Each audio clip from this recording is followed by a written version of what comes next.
Assalamualaikum warahmatullahi wabarakatuh, Gus Hamid. Waalaikumsalam. Apa kabarnya, Gus? Alhamdulillah baik, sehat. Iya, sehat selalu ya, Gus ya, dan pasti semangat. Semangat, harus selalu semangat. Harus selalu semangat, untuk betul. menjalankan tugas. Iya, dan amanah dari masyarakat Kabupaten Masyarakat. Jepara Dan yang diembankan ke Gus Hamid, Pak. Iya, dan insya Allah amanat itu akan dilanjutkan. Iya, semoga ya, Gus. Amin, amin. Dan di sini kita melihat ya, Gus, begitu alami persawahan yang hijau, ditemani dengan bapak dan ibu petani di belakang kita. Suwon Pak, ngapunten mengganggu. Di sini sangat benar-benar menunjukkan bahwa Jepara itu di dunia sektor pertanian benar-benar makmur, subur. Dan dari program Bapak Nur Hamid atau yang biasa dipanggil Gus Hamid dari Partai PKB, Komisi B DPRD Kabupaten Betul. Jepara. Sepertinya mulai dari awal sampai ke sini kami mengamati ada program-program yang di situ dunianya pertanian juga gitu, Betul, Gus. betul. Mungkin bisa disampaikan kepada masyarakat Jepara seperti apa? Jadi salah satu dari sektor garapan Komisi B itu kan bermitra dengan Dinas Ketahanan Pangan. Ya. Nah, kemudian kami pribadi selaku salah satu anggota DPRD dari fraksi PKB itu punya mimpi. Iya. Tapi mimpi saya itu bukan ngoyoworo. Kenapa tidak ngoyoworo? Satu contoh misalnya kita di lokasi ini, di lokasi Desa Kawak, Dukuh Ngipe. Kawak Dukuh Ngipe Iya, ya. Kawak Dukuh Ngipe. Iya. Jenengan bisa lihat sendiri kan, Iya, hijau-hijauan betul, yang betul. ada di belakang. Ini kan sebetulnya potensi yang bisa dikembangkan. Sehingga di sini kami punya mimpi menjadi satu kawasan pertanian yang terpadu. Oh, iya, Ada iya, pertanian, ada peternakan, dan juga ada perikanan. Oh, keren banget. Ini mimpi. Karena Iya. kenapa demikian? Salah satu potensi yang kami lihat adalah dari sisi pengairan. Sehingga di sawah-sawah di belakang kita ini, itu kan MT 1, 2, 3 berjalan terus. Dan selama ini yang kami dampingi dari kelompok tani Mulyo ya, dari kelompok tani Mulyo di Sakawa, itu kan mimpi saya itu disambut dengan penuh antusias. Oh iya. Iya, sehingga mereka mau bareng-bareng untuk mewujudkan mimpi kita, karena mimpi kita bukan mimpi yang ngoyoworo gitu. Dan insya Allah bisa real. Apalagi nanti ketika kami dipercaya masyarakat lagi untuk melanjutkan amanah di tahun 2024. Amin, semoga. Ya. Iya, mimpi yang bukan ngoyoworo tapi ini real. Real. Dan terbukti di sini juga kompak semuanya seguyup ya Pak ya. Untuk kegiatan pertanian terutama di Desa Kawak Dukuh Ngipe ini kelihatan benar-benar nyata. Di sini ada persawahan yang begitu suburnya. Di samping itu Gus Hamid, kami melihat bahwa masyarakat di Kabupaten Jepara ini terjamin di sektor pangan, di sektor pertanian, di sektor peternakan, semuanya terjamin. Kita melihat makmur begitu ya, secara umum lah Gus ya. Apakah program dari Gus Hamid ini juga menyentuh masyarakat paling bawah untuk tetap guyup membangun dan melestarikan pertanian sendiri di desanya sendiri, atau seperti apa, Gus? Terima kasih Mbak Dinda. Jadi memang kita sebagai masyarakat Jepara, baik yang dilahirkan di Jepara maupun yang domisili di Jepara, itu harus banyak bersyukur. Iya. Karena kita dikasih pantai, dikasih daratan, dikasih pegunungan, itu kan luar biasa. Bisa kita lihat dari sisi PDRB kita, itu kan ya cukup lumayan tinggi gitu. Nilai ekonomi masyarakat dibandingkan dengan kabupaten-kabupaten lain. Yang tidak kalah penting juga di sektor pertanian. Di sektor pertanian itu alhamdulillah kami 5 bulan sampai 6 bulan yang lalu telah mempunyai gagasan dan menginisiasi yang kebetulan didukung oleh waktu itu oleh DKPP, dalam hal ini oleh Sekdin Pak Sujimo gitu ya. Dan kebetulan ide gagasan kami itu juga diamini oleh Pak Bupati waktu itu. Waktu itu ketika 5 masih atau 6 bulan yang lalu ya. Ketika masih Mas Dian Kristiandi gitu ya. ya. Bentuknya apa? Bentuknya karena setelah kami lihat di lapangan, ternyata surplus beras yang ada di Kabupaten Jepara itu kan luar biasa. Tapi di sisi lain penyerapan dari produksi pertanian oleh para petani ini kan pasarnya tidak ada. Gitu. Oh gitu. Iya, sehingga kami menginisiasi waktu itu diskusi kecil dengan Pak Sekdin di KPP, kami sampaikan ke Pak Bupati kaitannya dengan penyediaan beras untuk ASN. Oke. Dan alhamdulillah 2 bulan yang lalu beliau Pak Dian Kristiandi bersedia untuk menandatangani surat edaran tentang penyediaan beras ASN. Iya. Jadi ASN beli beras petani melalui lumbung pangan. Oh iya. Melalui Itu programnya Bapak kemarin. Iya, bukan Sampai program sekarang. kami. Cuman ini saya dan Sekdin waktu itu Pak Sujimo sebagai inisiator lah. Oh, inisiator. Sebagai inisiator dan diamini oleh Pak Bupati waktu itu. Dan ini yang cukup mengembirakan itu di follow up dan didukung sepenuhnya oleh PLT Bupati saat ini. Alhamdulillah. Iya. Makanya beberapa hari yang lalu kami selalu melakukan konsolidasi dengan teman-teman LPM dan alhamdulillah LPM ada semacam kesepahaman bersama bahwa kita harus bergabung dalam satu asosiasi. Iya. Yang dinamakan Asosiasi Lumbung Pangan Masyarakat Jepara. Dari beberapa hal tersebut, perjalanan waktu dengan dukungan sepenuhnya dari PLT sekarang, alhamdulillah ada sinyalemen yang bagus dari beberapa OPD yang ada, karena mereka ya paling tidak mendukung sepenuhnya soal surat edaran tersebut. Bentuknya real karena beberapa OPD yang kami komunikasikan, mereka sudah mulai menyediakan satu pemesanan beras kepada LPM yang ada. Dan insya Allah itu mungkin launchingnya nanti sekitar di bulan Juli. Oh gitu. Iya, di bulan Juli. Makanya sekarang saya memang berusaha sekuat tenaga, sekuat pikiran, dan sekuat isi dompetnya. Iya. Untuk bagaimana memotivasi teman-teman yang ada di LPM supaya betul-betul siap. Dan satu hal yang saya tekankan, karena lumbung pangan itu adalah fungsi utama sebagai cadangan pangan ya. Boleh jenengan mensuplai menyedia beras untuk ASN, tetapi jangan sampai melupakan fungsi utamanya sebagai penyedia cadangan pangan. Dan alhamdulillah teman-teman siap semua. Dan ini menurut kami sesuatu yang menggembirakan untuk para petani. Betul. Sehingga para petani kami juga pengen bergaut sambung, artinya peningkatan sumber daya, kemudian misalnya di desa-desa itu juga yang ada LPM-nya bersedia menganggarkan penyertaan modal terhadap BUMDes yang nanti LPM-nya sebagai unit usaha desa. Iya, Gus. Karena yang saya amati BUMDes sendiri itu selama ini kan simpan pinjam gitu. Dan ini salah satu solusi. Di samping kami memberikan satu solusi terhadap para petani terkait dengan penyerapan beras, apalagi ketika panen raya itu harga terlalu anjlok, sehingga kita berusaha stabilisasi harga untuk gabah, apalagi ketika musim-musim panen raya. Luar biasa, ide yang sangat cemerlang, gagasan sebab yang biasa keren. Di luar saya. Gagasan yang begitu keren, dan untuk Kabupaten Jepara kalau ini berjalan seperti rencana-rencana yang tadi Gus Hamid sampaikan, kayaknya semakin ke depan Jepara makmur ya, Gus ya. Insya Allah Jepara makmur. Jepara makmur. Makmur dan sejahtera. Iya, satu hal lagi Mbak Dinda yang juga tidak kalah pentingnya, karena ini ada sangkut pautnya dengan sektor pertanian.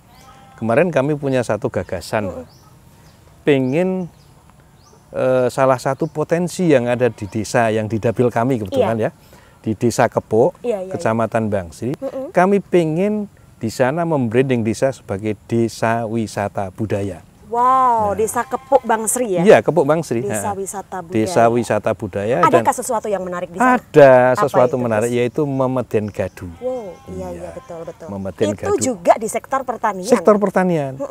Dari Memeden Gadu kemarin kami juga diskusi kecil dengan Sanggar Seni Gama Petra. Coba, karena Memeden Gadu adalah salah satu ikon dari pertanian, coba dirunut sektor-sektor pertanian yang lain sebagai salah satu ikon budaya. Gitu. Dan yang paling menarik juga Desa Kepuk ya, dari sisi desa saja sudah menjadi daya tarik tersendiri ya. Iya. Ya hampir sama-sama, misalnya Kawak, Kepuk gitulah. Nah, Sama-sama K. iya sama-sama K. Dan mimpi kami, ini mimpi, boleh saja mimpi. Kawak sebagai satu desa wisata industri, Kepuk sebagai salah satu desa wisata budaya, Kalibening sebagai desa wisata alam. Tadi sempat Gus Hamid sampaikan bahwa ini untuk Kabupaten Jepara sendiri, bahwa di sektor pertanian ini surplus. Iya. Kalau kita flashback ke belakang ya Gus, adakah kejadian-kejadian mungkin sehingga Gus Hamid tercetus ide kayak gini gitu, yang mungkin itu bertentangan dengan pemikiran Gus Hamid gitu di Kabupaten Jepara ini loh Gus? Jadi memang ide gagasan itu memang berawal dari perenungan panjang. Karena kami kebetulan di Komisi B yang konsen terhadap perekonomian, salah satu sektor perekonomian adalah pertanian. Iya. Ketika kami ketemu dengan para petani itu selalu masalah yang disampaikan. Oh gitu. Iya. Misalnya masalah soal pupuk, misalnya masalah soal bagi sumber daya. Iya. Kemudian masalah soal ketika panen raya. Iya. Kami beberapa dari berbagai permasalahan itu sudah coba mengkomunikasikan dengan beberapa stakeholder kaitannya dengan sumber daya petani, karena memang anggaran di APBD kami untuk sektor sumber daya itu sangat minim. Oh gitu ya Gus. Maka kami selalu berkeinginan dan selalu kami sampaikan ketika di rapat-rapat khusus ya, itu supaya bagaimana APB desa itu ada yang menyentuh ke pertanian tetapi sektor sumber daya. Ini yang belum ada semacam kolaborasi. Karena yang saya amati ketika bicara soal sektor pertanian itu sumber daya ini dikesampingkan. Oh gitu ya. Itulah. Gus ya. Sumber daya dikesampingkan, sehingga kami berharap mohon dengan hormat para pemangku kebijakan, entah itu di kabupaten, entah itu di desa, supaya sektor ekonomi utamanya di sumber daya ini betul-betul. Kenapa demikian? Karena hasil produksi padi Jepara itu rasanya beda. Iya betul. Rasanya pulen dan enak gitu loh. Gurih gitu. Iya. Betul itu. Ini satu hal yang tidak disadari. Iya Gus. Dan ini termasuk membangkitkan semangat para petani ya. Iya harus. Yang kemarin-kemarin mungkin harga pupuk tinggi, harga jual rendah, sehingga mereka mengalami mungkin ada sedikit kerugian atau bagaimana. Betul. Dan dengan ide-ide yang Gus Hamid cetuskan, ini mungkin membuat para petani semakin semangat. Dan yang harus dicatat bahwa subsidi pupuk itu kan mulai dikurangi. Oh gitu ya. Iya, mulai dikurangi. Sehingga para petani harus sadar betul bagaimana supaya tidak terlalu tergantung kepada pupuk kimia. Dan mencoba untuk bagaimana melakukan kolaborasi dengan pupuk organik saat ini. Sehingga ke depan mungkin sepenuhnya bisa menggunakan pupuk organik. Gitu ya Gus ya. Ya, jangan sampai kaget karena ini sudah mulai ada pengurangan subsidi pupuk. Iya. Harus ada, kita siapkan betul. Oh iya. Gini Gus, tadi ada ide yang keren banget ya untuk desa Kepuk itu tadi ya, dengan desa pertanian. Tetapi di sini Gus Hamid juga menggerakkan para masyarakat desa Kepuk untuk menjadi desa wisata budaya di sektor pertanian juga, yaitu Memeden Gadu itu tadi. Kenapa Gus Hamid tertarik ke Kepuk dengan Memeden Gadunya, padahal di desa-desa lain ada loh gitu. Sebagai desa wisata-wisata yang lain mungkin bisa di branding. Jadi memang desa Kepuk itu kan sudah menunjukkan kelasnya. Di samping dia ada potensi, dia sudah menunjukkan kelasnya. Karena desa Kepuk dengan Memeden Gadunya itu kan pernah ke Taman Mini, pernah ke PRPP, dan di sana bukan hanya sebagai peserta penggembira, tapi dia punya prestasi gitu loh, yang diakui oleh lokal Jawa Tengah maupun nasional. Bahkan di Jawa Tengah kalau tidak salah itu juara 1 ya. Oh ya. Iya, betul. Jadi potensi yang ada di sana ada semua. Yang paling menarik dan harus ditangkap bahwa di sana ada tari kolosal soal tari Memeden Gadu kalau tidak salah. Iya. Bahkan motif batiknya itu pun ada motif batik Memeden Gadu. Nah, cuman memang kita konsen ke sana karena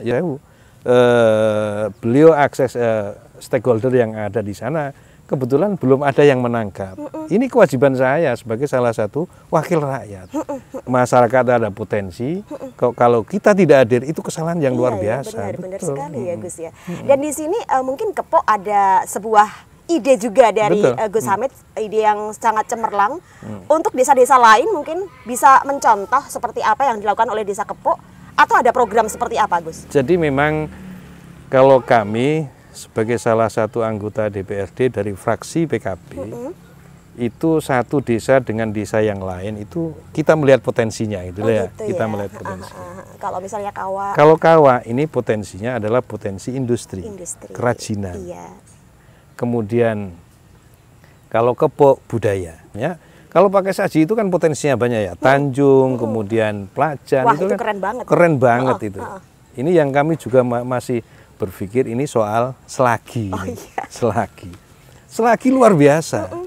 Karena di sana ada potensi batik. Iya, batik ada khas potensi lagi. tape. Iya, betul.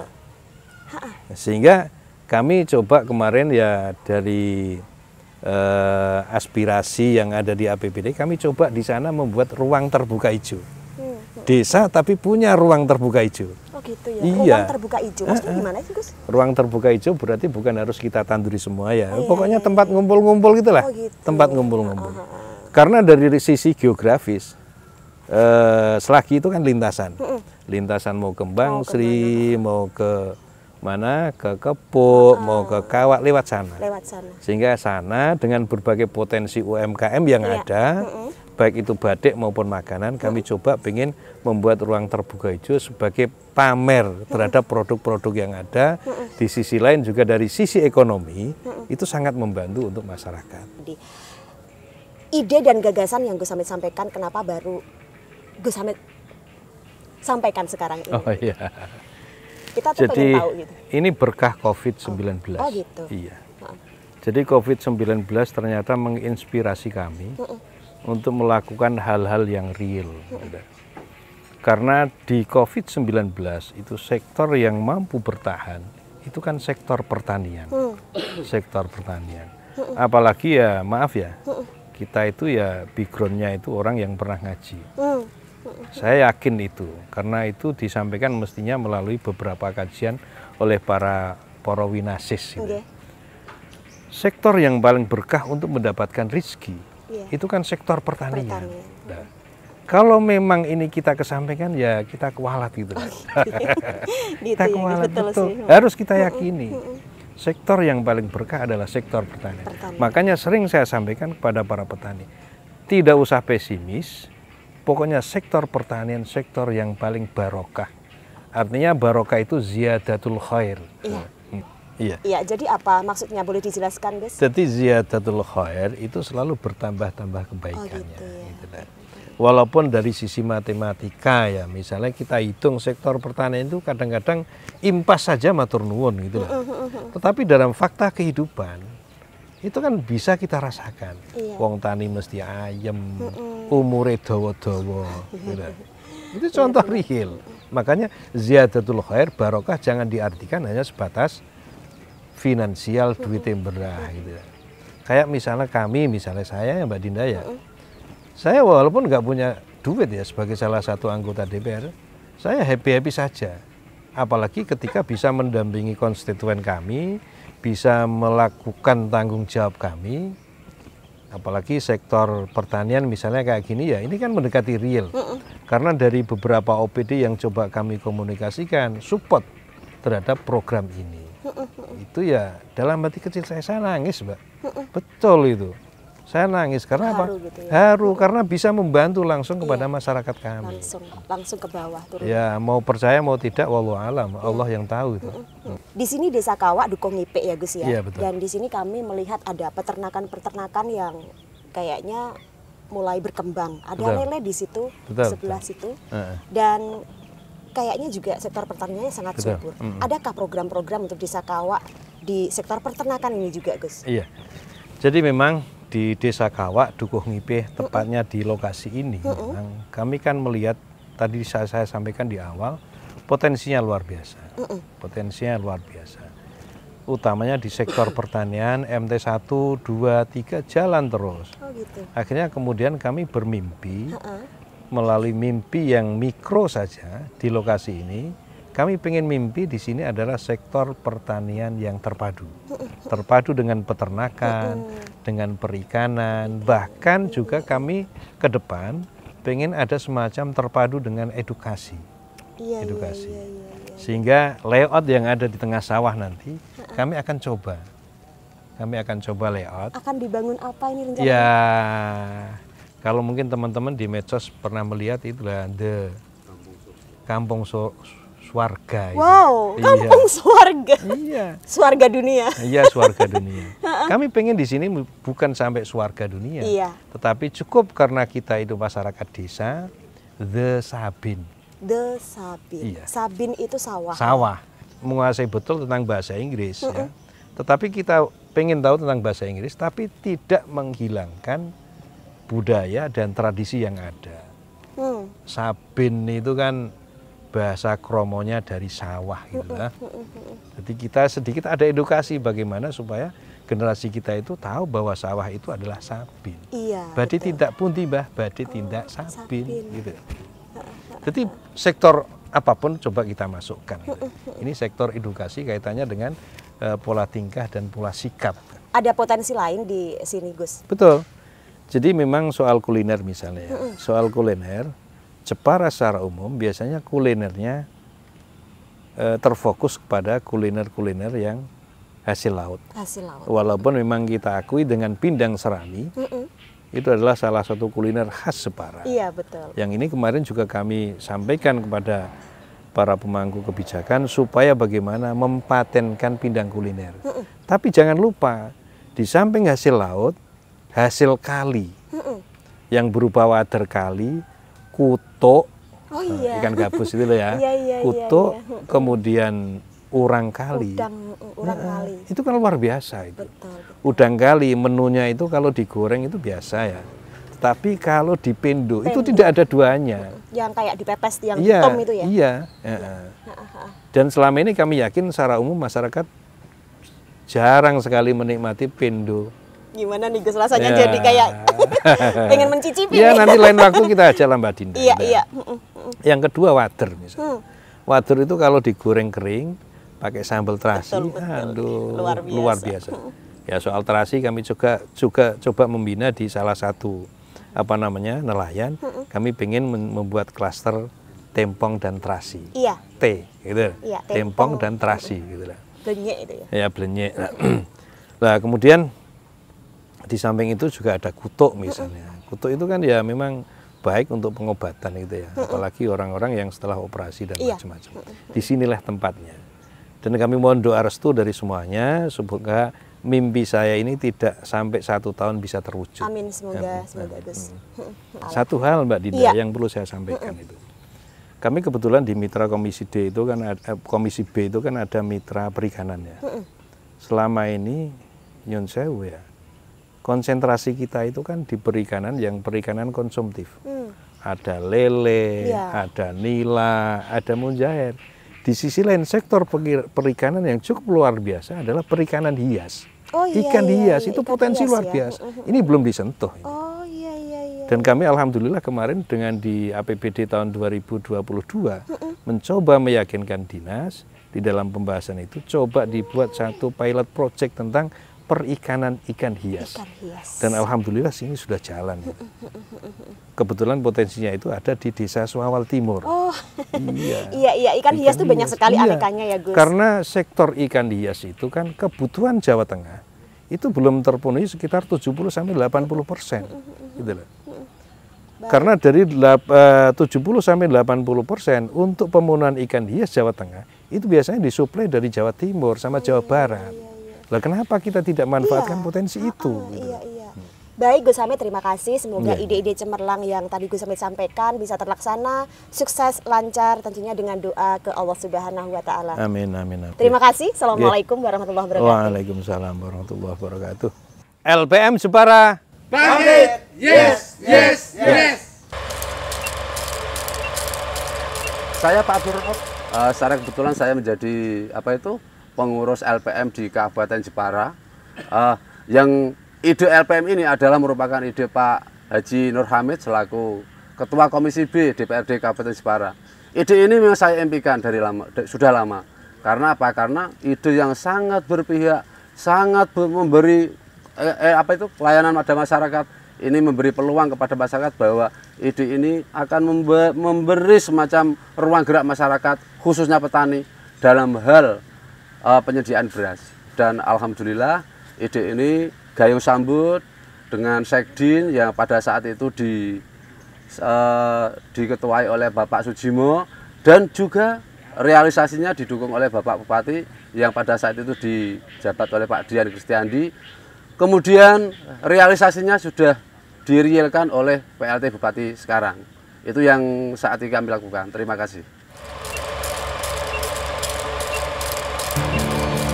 Ya, saya nama Konjin dari Desa Kepuk. Alhamdulillah saya diberi kepercayaan sebagai Ketua Asosiasi Lumbung Pangan Masyarakat Kabupaten Jepara. Saya sangat terima kasih sekali dengan yang program yang dicetuskan oleh beliau Pak Haji Nur Hamid untuk memberdayakan lumbung pangan masyarakat kita yang selama ini ada program seakan-akan mati suri. Dan alhamdulillah dengan ide beliau kita akan tambah bersemangat lagi untuk bertani dan untuk ketahanan pangan Kabupaten Jepara. Dan alhamdulillah buat petani kami yang ada di Desa Kepuk tambah semangat lagi, mungkin nanti didukung dengan deklarasi beliau sebagai desa wisata budaya, dan itu ada kesinambungannya dengan program pertanian dan juga para petani, karena pelaku dari Festival Mematen Gaduh ini memang terinspirasi dari pertanian, dan mereka juga petani-petani yang berkesenian dan punya budaya. Dan alhamdulillah, dan mudah-mudahan ini sebagai inspirasi buat desa-desa yang lain yang ada di Jepara yang memang punya potensi banyak sekali.